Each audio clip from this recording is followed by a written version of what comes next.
Well, here comes a video that I've been hoping to do for a very long time, but just as the world turns, it hasn't happened. And I'm going to do a bit of a backstory here for the benefit of newcomers to this channel, so I can fill some people in on where we've been and where we came from. Then I'm going to share some news. Well, maybe...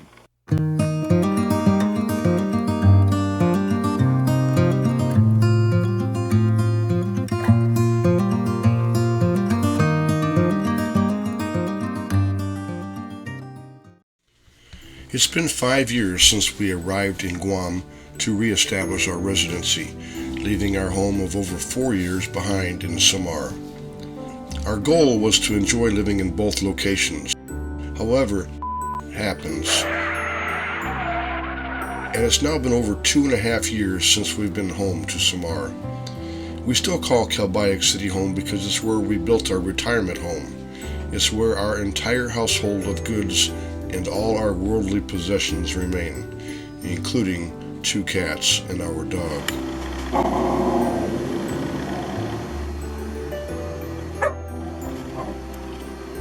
We have been fortunate, though, in the sense that Terry's sister lives just a few steps away and has become our home's caretaker.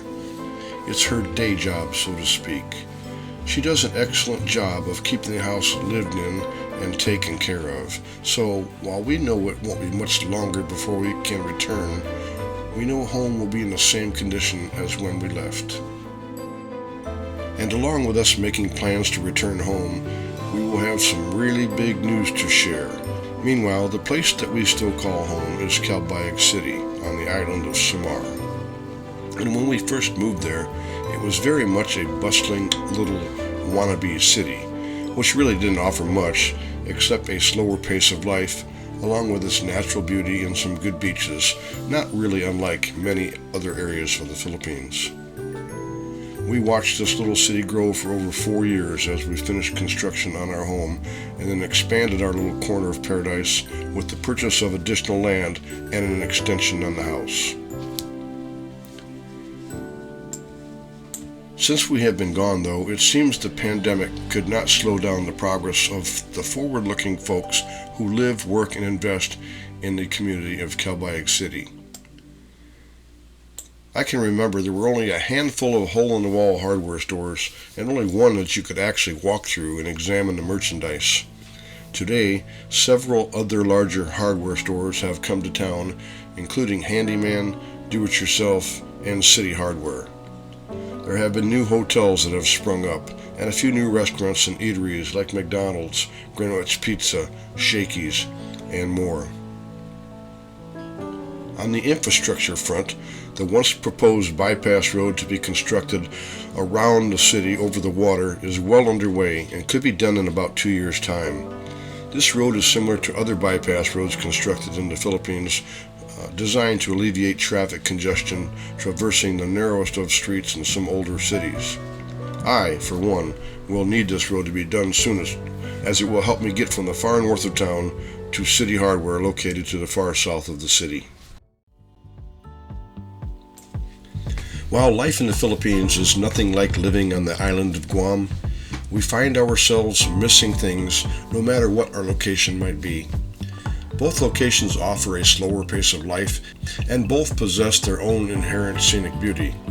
In the Philippines, the cost of living is substantially lower for most everything, except maybe for electricity and fuel.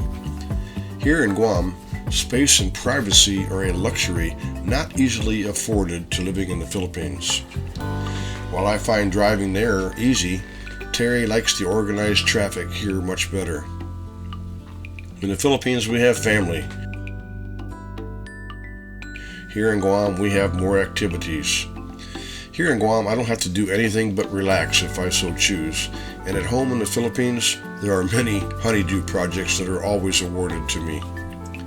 Anyone who has spent any time in both locations knows that the list of differences might be great, but I suppose that's what makes going back and forth most attractive to us.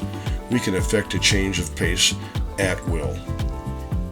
While there may be vast differences between living in a first world environment and a developing country, the The one common element that we experience in either location is culture, and that is what draws many foreigners to this part of the world. Traveling back and forth between these locations, well, it just made more sense for us, which leads me to the point of this video.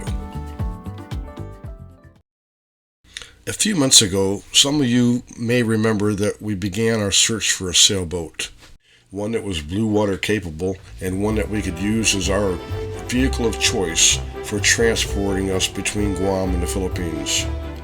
I have thoroughly searched the island and can report that I have exhausted my search here in Guam, and the next logical step is to expand the search online to other locations across the region, neighboring islands, and including the Philippines.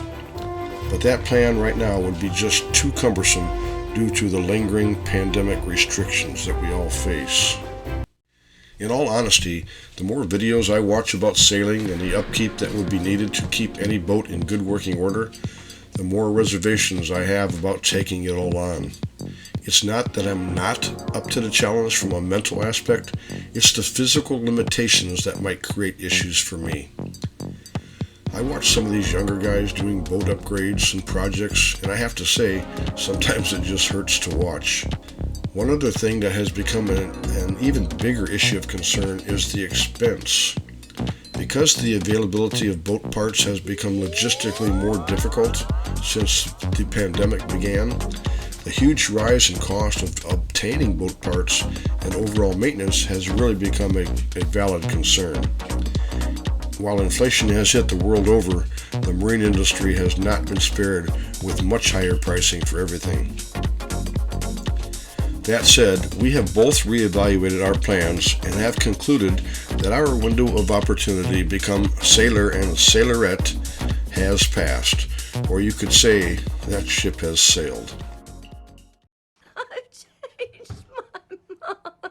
I've changed my mind. All right, I think I've changed my mind. I've changed my mind. You've changed your mind? I've changed my mind. Wait, I've changed my mind. I've changed my mind.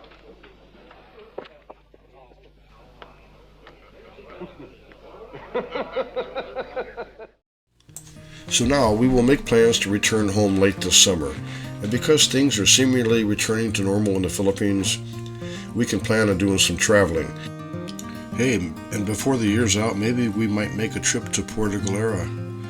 I know they have a lot of sailboats there. We could check that out. Looks like we'll remain landlubbers for at least the near future. We will have to deal with real landlubbing issues, like bakery trucks that deliver.